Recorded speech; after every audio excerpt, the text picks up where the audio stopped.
Welcome to Blue Wave Radio, episode E1-3. This is an extract from a discussion with Councillor Bosman Grobler. The third point in our manifesto is the delivery of quality basic services. And this brings it very much down to a local level, but as I always say, it doesn't matter what race you are, what gender you are, what socioeconomic status you are, what beliefs you have. We all need basic services. We all appreciate it if there's no potholes in the road, when there's electricity, when there's water, and when our refuge bags are picked up. It contributes to a society where everybody wants to live.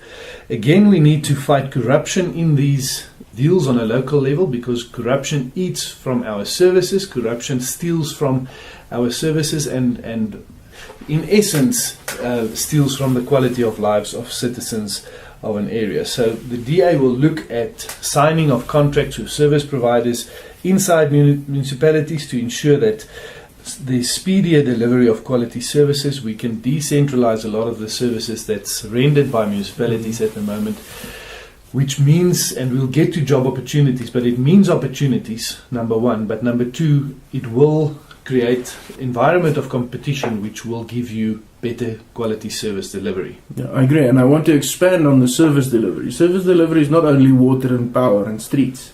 It is the clinics, it's the hospitals. There's no point in having a free medical hospital or a free medical service, but the service is so bad that your chances of dying in the queue is better than just staying at home. We can even add to that, and that's an extreme example, but other more practical things like the licensing departments, all of those things can be outsourced, can be professionalized, and you can really render a lot better service to the citizens of a town. Yeah, I can add something there. Is we've created this bureaucracy where people spend 5 working days a year standing in queues to try and comply with irrelevant paperwork, which is a service. You've mentioned the licensing department, the firearm issue is obviously another one. We can standing in the bank for 2 hours just to get a FICA form. These kinds of things are related to service delivery. And if we can just get that streamlined or taken out of the system because it's irrelevant, then our lives have improved. Absolutely. In this day and age where we've got access to so much technology, these things can really be made a lot easier. Then also on quality service or on service delivery, the DA has identified that the Department of Human Settlement is very far behind on the service targets. The need of an individual to own a home or to have a place to stay cannot be debated. It is very important. And the DA has come up with a plan to say, how can we eradicate the list or the waiting lists on people waiting for homes and houses? Now, firstly, there's a few things that you can do, and you need to identify how different people will qualify for these specific benefits. But the DA said, firstly, you can stay on the list for your RDP or your gap housing, and it's important that that list is transparent so that you can see where it moves, you can see where you are on the list, and that people are not parachuted into the list and thereby keeping you at the bottom. I couldn't agree more. This list should be on a website, and you would see you are now number 444 in a list, and the next day if you are 445 there's a problem. Absolutely. You should move closer to one and not further away. Away from one. Yeah.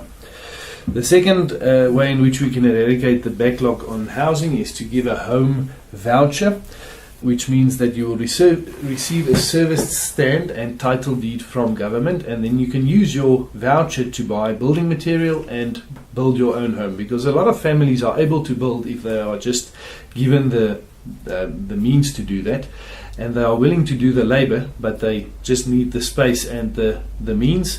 So the DA says, let's introduce a voucher system so that families that are willing and able can build their own houses. And then the last development that the DA has identified, and this is maybe in your economic hubs where there's a lot of work opportunities and people stay far away from the opportunities, is to convert high-rise buildings into places where people can live, which means that you are closer to your economic opportunities. You spend less time on the road, and you can actually focus on making a living. This is quite an interesting point you're making, and I'll bring a practical example.